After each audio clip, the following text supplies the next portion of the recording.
Selamat datang di podcast Open Heart with Portak IP Sibarani. Podcast ini adalah sarana untuk menguraikan atau memperbincangkan hal-hal yang penting, yang berguna dalam hidup kita sehari-hari, yang di dalamnya terkandung nilai-nilai yang bersifat edukatif, teologis, filosofis, dan etis. Uraian atau perbincangan akan disampaikan secara topikal atau tematis. Selamat mengikuti.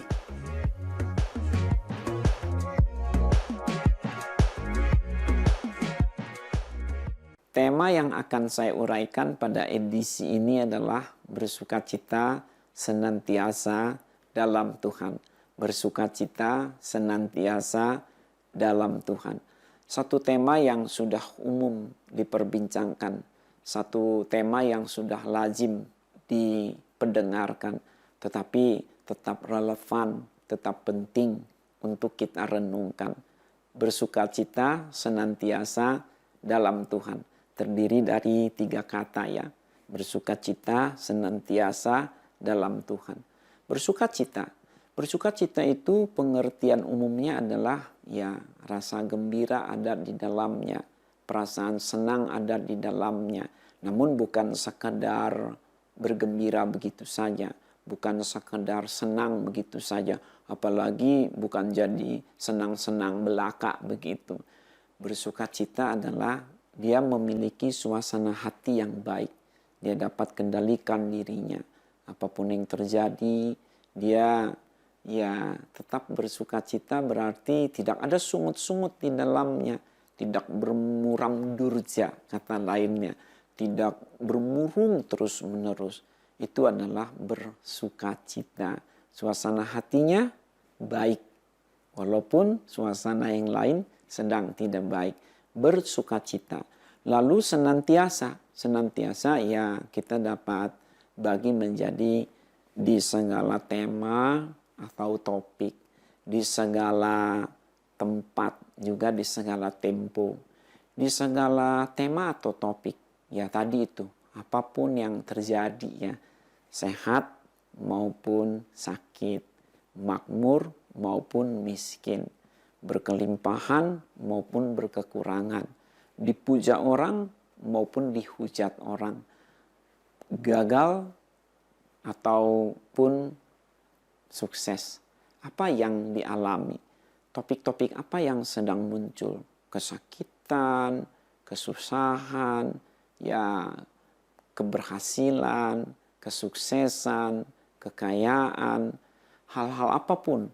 Dalam suasana apapun, dia berarti dapat kendalikan diri, itulah namanya bersukacita senantiasa. Kalau segala tempat dulu ya, segala tempat kan berarti ya dimanapun dia berada. Di rumah, dalam keluarga, dia bersukacita. Di tempat pekerjaan, dia bersukacita. Berkendara, dia bersukacita. Kalau dia belajar, sekolah, berpendidikan, bersukacita. Ya apalagi main game, dia bersukacita. Bergaul, dia bersukacita. Di tempat rekreasi, tempat ibadah, dia bersukacita. Dimanapun dia berada, dia dapat memiliki suasana hati yang baik. Itu adalah bersukacita senantiasa. Juga di segala tempo. Kapanpun ya. Ini berkaitan juga dengan suasana. Tetapi boleh juga kita paling tidak lihat dari hari-hari dia hidup. Kemarin, sekarang maupun nanti. Hari ini, esok, dan selanjutnya. Masa dia remaja, masa dia dewasa muda, masa dia setelah pensiun. Ya, dia itu memang melekat dalam dirinya sukacita itu. Itu adalah berarti bersukacita senantiasa.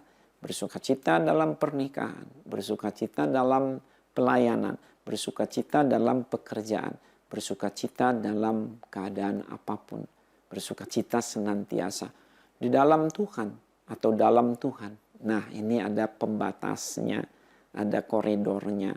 Maksudnya dalam Tuhan atau di dalam Tuhan adalah ya yang tidak bertentangan dengan nilai-nilai ketuhanan, yang tidak sembarangan bersukacitanya, untuk hal-hal yang mulia, hal-hal yang menyenangkan hati Tuhan, hal-hal yang menjadi berkat bagi sesama.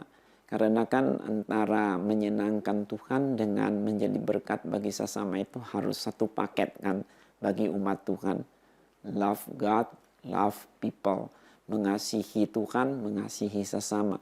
Jadi dalam Tuhan ini adalah berarti tidak jahat, tidak melakukan hal-hal yang merugikan. Dia tidak bersuka cita senantiasa, tapi untuk dirinya sendiri saja. Melainkan dia juga bersuka cita senantiasa untuk menjadi berkat bagi sesamanya. Tidak melanggar nilai-nilai kebenaran, tidak melanggar firman Tuhan pesankan. Bersuka cita senantiasa dalam Tuhan. Apapun yang terjadi, selalu dia pandang kepada Tuhan. Memang ada orang berkata bahwa tema ini begitu baik di satu sisi, tetapi justru jadi terlihat idealis gitu ya. Wah, idealis amat, bersuka cita senantiasa dalam Tuhan. Apa iya kita dapat lakukan? Apa iya kita mungkin bersuka cita senantiasa dalam Tuhan? Ya memang tidak mudah ya. Untuk bersuka cita senantiasa dalam Tuhan itu tidak mudah. Apalagi manakala kita ada pergumulan yang berat, ada masalah yang begitu serius. Tetapi bukan saja sebenarnya dalam suasana yang kelihatan berat, yang tidak enak, sulit untuk bersuka cita senantiasa. Melainkan juga ketika kita senang pun, sukses, berhasil, belum tentu loh orang itu bersuka cita senantiasa dalam Tuhan. Belum tentu. Bisa saja dia memang bersuka cita, tapi tidak dalam Tuhan.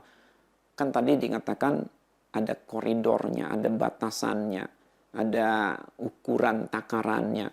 Jangan sampai bersuka cita senantiasa tapi hura-hura, pesta pora, justru jadi melakukan yang jahat, melakukan yang amoral.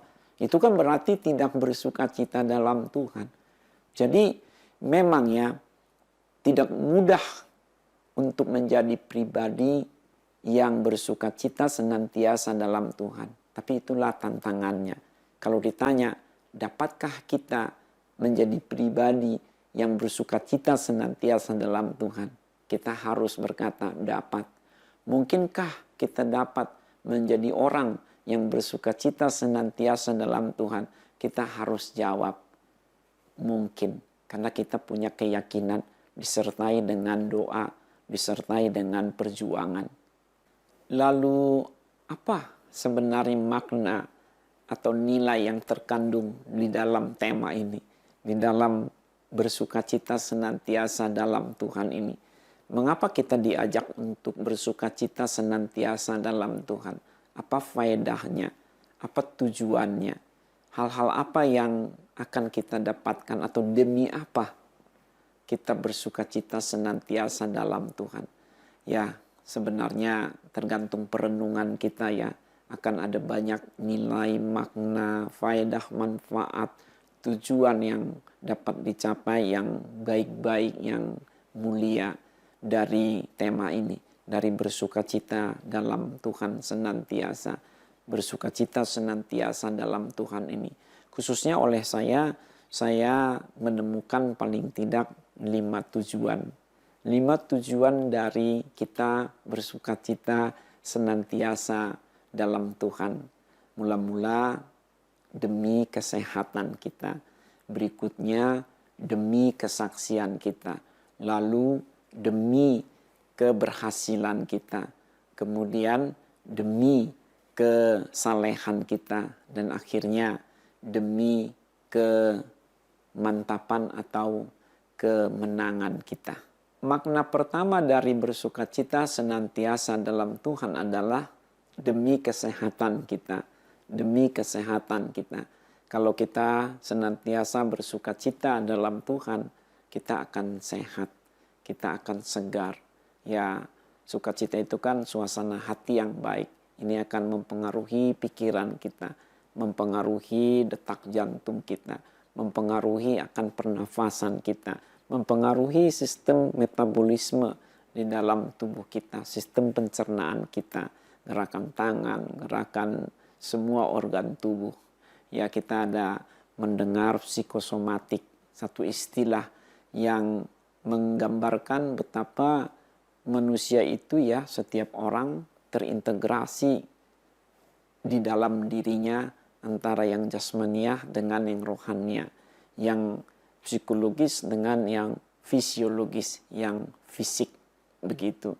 Psikosomatik. Jadi emosi itu mempengaruhi akan raganya, akan tubuh jasmaninya. Maka kalau seseorang itu bersuka cita senantiasa dalam Tuhan, apalagi ya tema kita ini, bersuka cita senantiasa dalam Tuhan, itu akan membuat kita sehat. Saya tidak berkata sama sekali tidak akan sakit, tetapi bahkan dalam sakit pun kita dapat bersuka cita karena senantiasa bersuka cita dalam Tuhan. Psikosomatik ini memang bukan omong kosong ya, ini adalah satu kenyataan. Maka betapa pentingnya kita kan menjaga suasana hati kita. Jagalah hatimu dengan segala kewaspadaan, karena dari situlah terpancar kehidupan. Masih ingat enggak pada beberapa waktu yang lalu kita pernah menyinggung betapa posisi hati itu begitu strategis. Hati adalah pusat kehidupan manusia secara rohania, secara spiritual. Maka kalau suasana hati kita tetap terjaga, wow, itu akan berdampak pada seluruh organ tubuh kita. Kalau kita dapat mengendalikan diri secara emosi, secara psikologis, itu sama dengan kita langsung atau tidak telah mengendalikan seluruh tubuh kita, seluruh diri kita ini. Ya, bersukacita senantiasa dalam Tuhan. Bersukacita akan menambah imunitas kita. Kita akan sehat ya kalau kita ini bersukacita. Apalagi senantiasanya dalam Tuhan lagi. Saya perlu ulangi seperti itu. Sebaliknya, kalau kita ini marah-marah, mudah kecewa, bersungut-sungut, selalu bermuram durja, gampang murung, gampang protes. Wah, tegang terus-menerus. Itu membuat kita mudah sakit. Kita akan lemah dengan sendirinya. Karena ya tenaga kita kan jadi terkuras.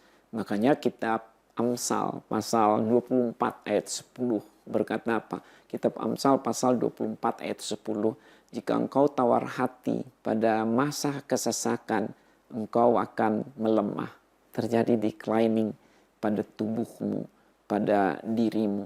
Jika engkau tawar hati pada saat kesesakan, kecillah kekuatanmu. Jadi ya memang ya kekhawatiran dalam hati kan tidak menambah sehasta saja pada jalan hidup kita. Kalau kita khawatir malah kita membungkuk. Kita jadi ya lisut ya, tulang kita jadi tidak tegap begitu. Kita tidak kuat, kita akan melemah. Kekhawatiran dalam hati membungkukkan orang.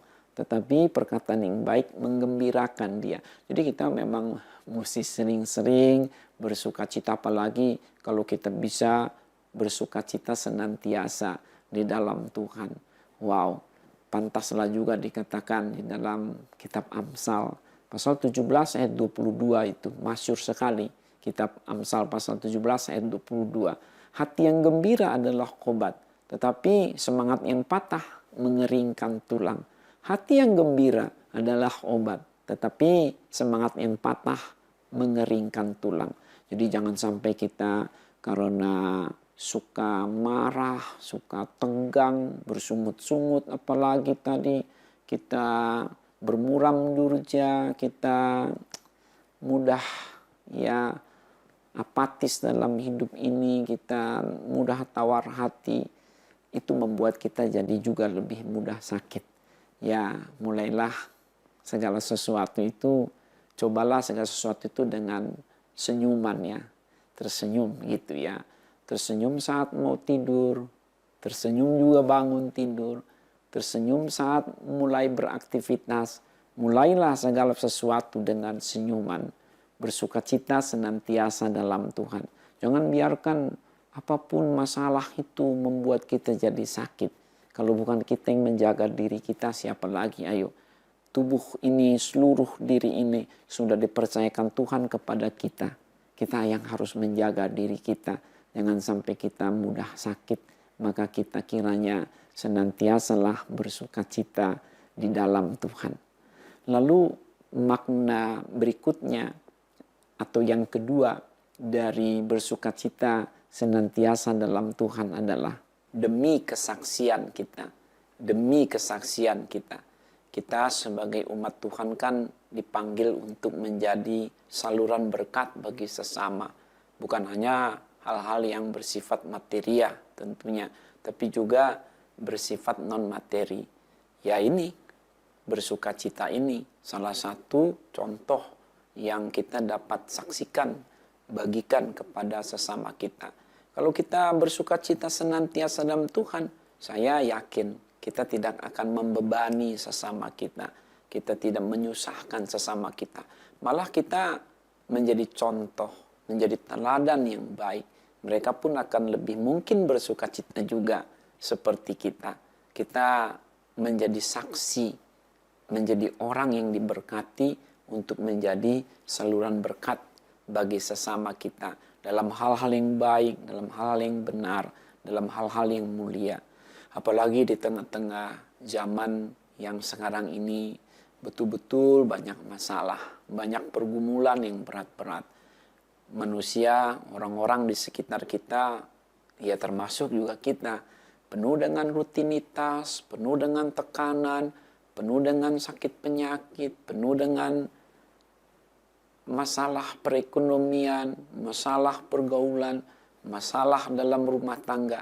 Nah, dengan kita tampil sebagai pribadi-pribadi yang bersukacita senantiasa dalam Tuhan, walaupun kita sendiri juga tentunya dapat mengalami masalah seperti orang lain alami, tetapi karena respons atau tanggapan atau sikap kita benar, baik seturut dengan firman Tuhan, menanggapi setiap pergumulan hidup itu, disinilah kita tampil tanpa sadar sudah menjadi seperti imam.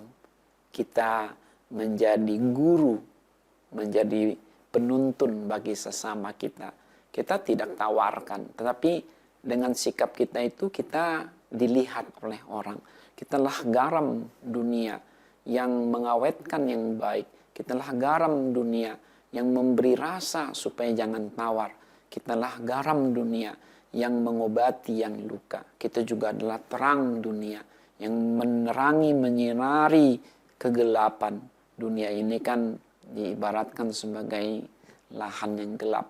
Tentu bukan secara weather ataupun secara alamiah seperti malam hari tidak ada matahari, bukan begitu.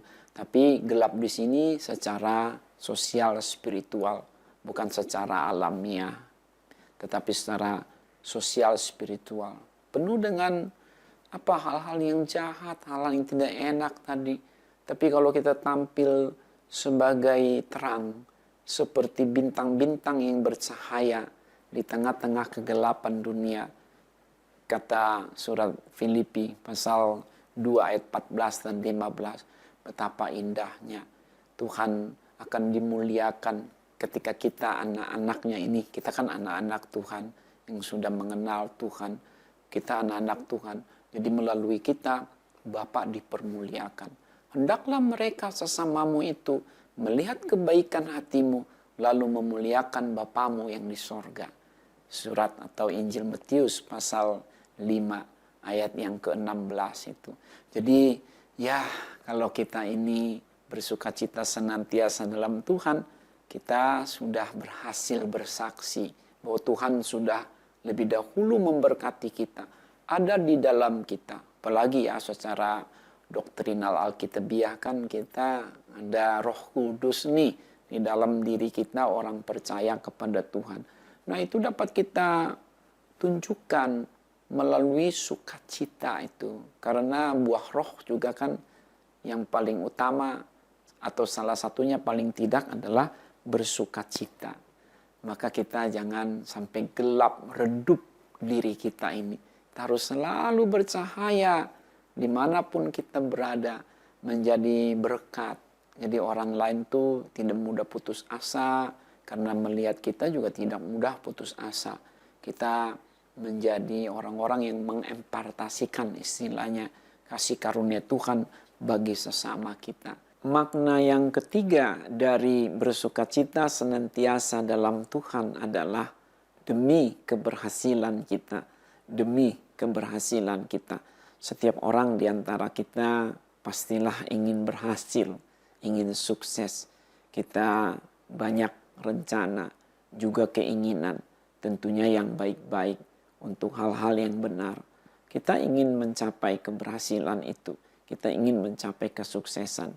Nah, untuk berhasil atau sukses dibutuhkan modal.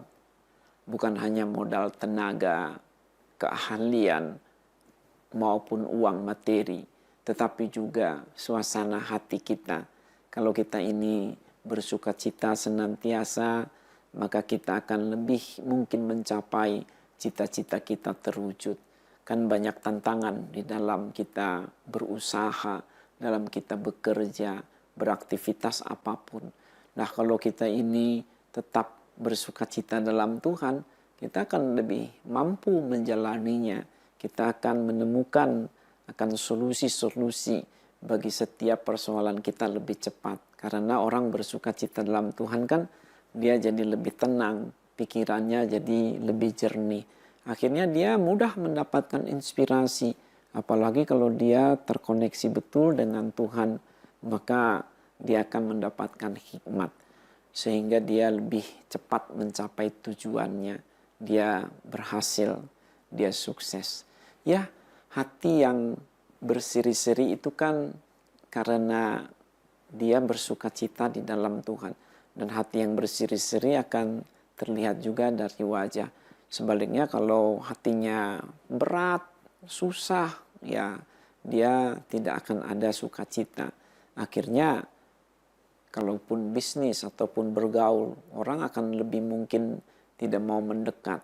Karena siapa ya yang mau berkawan dengan orang yang tegang, selalu, apalagi dipakai tambah marah-marah, bersungut-sungut.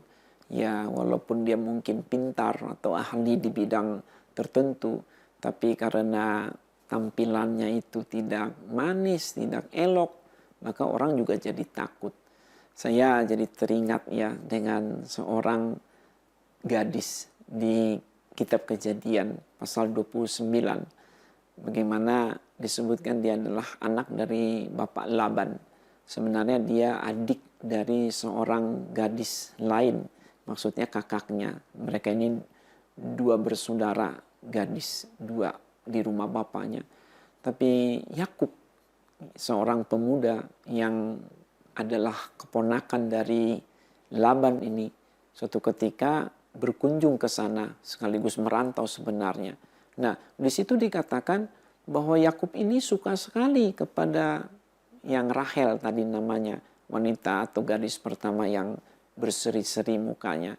Karena berseri-seri jadi Yakub jadi lebih jatuh hati padanya. Tapi kakaknya itu ya bukan menghina ya, tapi ini maksudnya dalam kisah itu dikatakan Lea, nama kakak daripada Rahel itu, wajahnya suka bermuram durja, jadi tidak cerah, tidak bersuka cita. Nah, maka jarang orang suka. Ya semacam itu. Saya tidak hendak menghina siapapun. Ya memang itu pilihan di antara kita. Kita mau bagaimanapun sikapnya. Namun survei tadi membuktikan bahwa kalau kita ini berseri-seri, bersuka cita, lebih mudah dapat kawan, yang dapat dijadikan sahabat, dapat dijadikan pacar bahkan, lalu kemudian menikah, ya kan indah.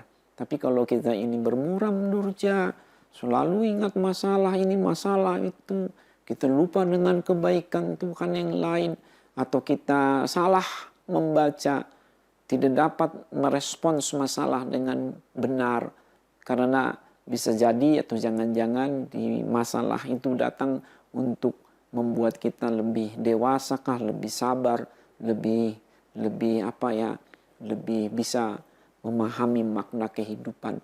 Itu kan akan berbeda. Daripada kita setiap bermasalah marah, kecewa, protes, bersungut-sungut. Tidak ada sukacita dalam Tuhan. Akhirnya kita jadi gagal, kita tidak berhasil. Dalam hal apapun, coba saja dalam berpendidikan, beratnya tugas-tugas. Kalau kita bersukacita menjalaninya, kelar juga ya PR itu. Dapat juga ya kita kerjakan akan soal itu. Juga dalam bisnis tadi. Betapapun banyak masalah. Tapi karena kita ini hatinya sukacita, suasananya hati kita baik, kita dapat jalani, selesai juga. Kalau kita menghadapi penyakit, apalagi sudah ada obatnya, tinggal minum aja dengan disertai doa, maka dengan sukacita penyakit kita akan lebih cepat terusir, kita akan sehat lagi, kita sembuh. Puji Tuhan, apapun yang terjadi, kalau kita bersukacita senantiasa dalam Tuhan, maka kita akan menjadi pribadi-pribadi yang berhasil. Kita akan sukses apa yang kita impikan, apa yang kita harapkan. Memang dalam perjalanan hidup kita sangat mungkin dapat terjadi masalah yang berat, pergumulan hidup begitu rupa menerpa. Tetapi kita jangan takut, jangan kita apatis malahan. Kita harus selalu optimis. 1 patah, 1000 tumbuh. Patah 1, tumbuh 1000. Itulah keyakinan kita. Kita tidak fokus pada masalah masa kini.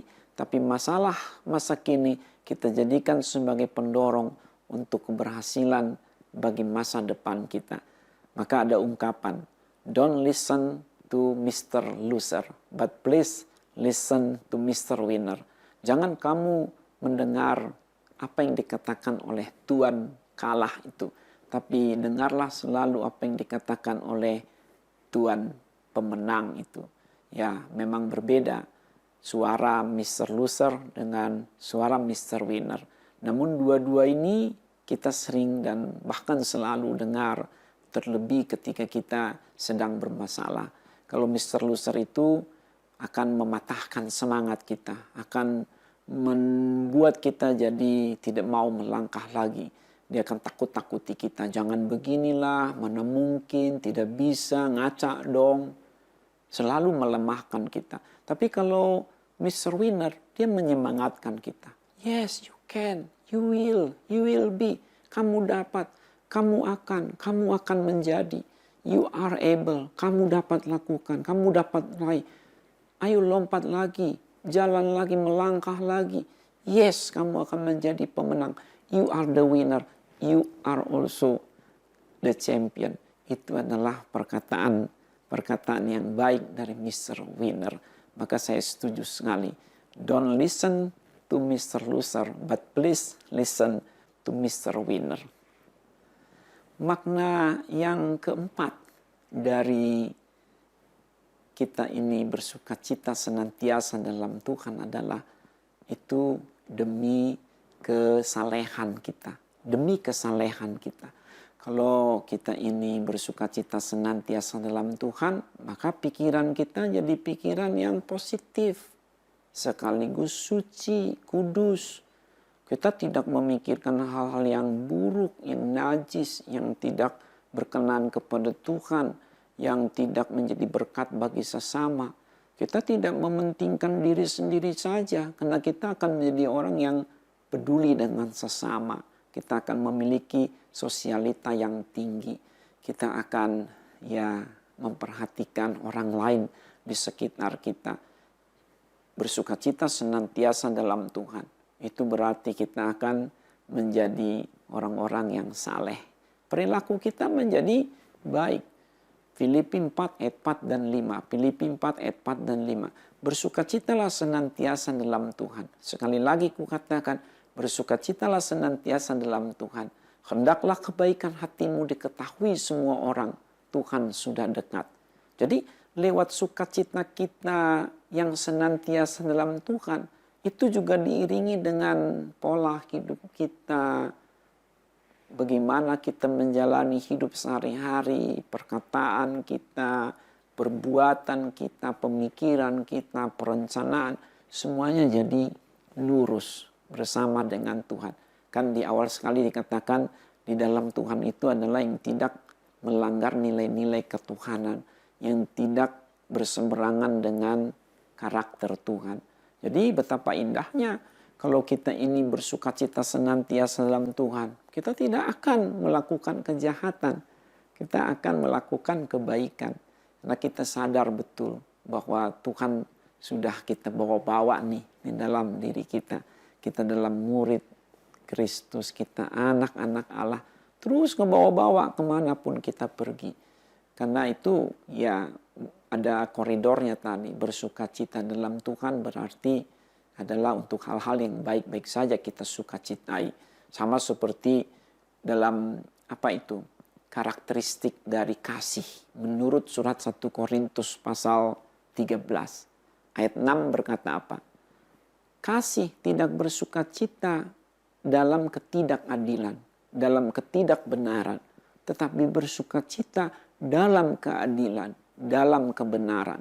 Jadi kita ini bersukacitanya itu sukacita yang lurus secara moral, lurus juga secara legal. Kita ini adalah orang-orang yang jadi tidak melakukan kejahatan. Karena kita sadar kita adalah umat Tuhan. Kita pribadi-pribadi yang akan dipakai Tuhan menjadi berkat bagi sesama kita. Bersukacita senantiasa dalam Tuhan. Karena sudah bawa-bawa nama Tuhan. Siapa yang menyebut nama Tuhan akan menjauhkan diri dari kejahatan. Orang yang takut akan Tuhan adalah orang yang tidak melakukan kejahatan. Amsal pasal 16 ayat 6. Makna yang kelima dari bersukacita senantiasa dalam Tuhan adalah demi kemenangan kita. Demi kemenangan kita. Kita sebagai umat Tuhan sering diterpa oleh berbagai masalah, berbagai persoalan hidup. Ya namanya ada di bumi ya, ada di dunia ini. Silih berganti, musim akan datang. Tetapi dengan kita tetap bersukacita di dalam Tuhan, berarti kita ingat Tuhan itu dekat dengan kita. Dia peduli dengan kita. Dia memperhatikan kita. Dia gembala kita. Gembala yang baik bagi kita. Maka kita tidak mudah takut. Juga tidak cengeng. Kita akan selalu memandang dengan benar setiap persoalan hidup kita. Kita memiliki horizon yang luas, bahkan yang berkekekalan. Wawasan kita, wawasan semesta. Kita tidak mudah jadinya putus asa tadi, patah hati, patah semangat. Itu semua jadi jauh dari kita yang sikap-sikap yang negatif. Karena kita berpikiran seperti Tuhan berpikiran dalam pengertian yang dipesankan olehnya, itu yang kita turuti. Memang kan Tuhan tidak berjanji bahwa suasana di dalam hidup kita akan selalu aman, apalagi selalu nyaman. Tetapi selama Tuhan bersama dengan kita, kita tidak akan jatuh tergeletak. Dia adalah Bapa yang menggendong kita tepat waktu. Bahkan seperti Raja Wali yang terbang tinggi membawa kita dalam pegangannya yang begitu kuat, begitu kokoh. Ya, Mazmur pasal 34 ayat 20 berkata bahwa ya kesusahan orang benar banyak, tetapi Tuhan melepaskan mereka dari semuanya itu. Melepaskan mereka kapan? Ya pada akhirnya. Ya kita memang akan mengalami dululah akan kesesakan itu. Tapi pada akhirnya kemacetan, kalau itu kemacetan akan terurai. Tuhan akan membuka jalan bagi kita. Karena pencobaan yang kita alami tidak akan melebihi kekuatan kita. Tetapi Tuhan sudah menakar, sudah mengukur betul. Sebagaimana Ia memberikan talenta-talenta sebagai modal untuk umatnya secara cukup. Apalagi kalau itu masalah. Pastilah tidak akan melebihi kemampuan kita untuk menanggungnya. Dan sembari kita menanggungnya, dikatakan Tuhan sedang merancang jalan keluar atasnya. Surat 1 Korintus pasal 10 ayat 13 yang sangat masyhur itu ya. pencobaan-pencobaan yang kamu alami tidak akan melebihi kekuatanmu. Tapi Tuhan itu setia dan Dia tidak akan biarkan kamu dicobai melampaui kekuatanmu. Dan Tuhan juga sedang menyiapkan jalan keluar bagimu. Dan sementara itu kamu dapatlah menanggungnya di dalam Tuhan. Ya, hidup di bumi ini Tuhan katakan ada dua jalan. Jalan yang lebar, jalan yang sempit. Atau pintu yang luas, jalan yang luas, pintu yang lebar.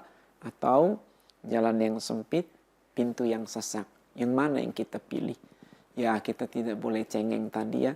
Kita harus juga bersedia berjalan di jalan yang sempit, melewati pintu yang sesak. Lagi pula, kalau kita hanya melihat dari segi jalan yang luas, pintu yang lebar, jangan-jangan ujung-ujungnya menuju maut. Banyak orang menjalani kata Tuhan yang seperti itu. Tapi kita adalah umat pilihan. Kita adalah orang-orang yang diberkati untuk menjadi saluran berkat. Maka sikap hidup kita harus juga ditunjukkan lewat sukacita senantiasa dalam Tuhan itu. Tuhan beserta dengan kita. Dia tidak tinggalkan kita. Apapun yang terjadi. Maka bersukacita senantiasa dalam Tuhan ada dalam diri kita. Itu menunjukkan kita umat pemenang. Apapun tidak dapat memisahkan kita dari kasih Allah. Kita tidak akan menyerah kepada persoalan apapun, kepada masalah apapun. Tapi kita selalu berserah kepada Tuhan yang sorgawi. Bersukacita senantiasa dalam Tuhan. Jadi betapa baik dan indahnya apabila kita adalah orang-orang atau pribadi-pribadi yang bersukacita senantiasa dalam Tuhan. Sebab jika kita bersukacita senantiasa dalam Tuhan, itu akan mewujudkan nilai makna yang mulia. Sebab di dalam bersukacita senantiasa dalam Tuhan, itu akan mendukung jati diri kita sebagai umat Tuhan yang sehat, yang menjadi saksi yang baik bagi sesama, yang akan berhasil dalam semua perencanaan juga pekerjaan kita, yang akan membuat kita juga saleh, pribadi-pribadi yang kudus hidupnya di bumi ini. Dan untuk kita menunjukkan bahwa kita adalah orang-orang yang mantap, orang-orang yang menang di dalam Tuhan. Demikian uraian saya seputar tema ini, seputar bersukacita senantiasa dalam Tuhan. Jika Anda tergerak hati untuk mendukung kelancaran podcast ini, silakan dapat disalurkan ke nomor lembaga pelayanan kami yang tertera pada keterangan atau deskripsi podcast ini.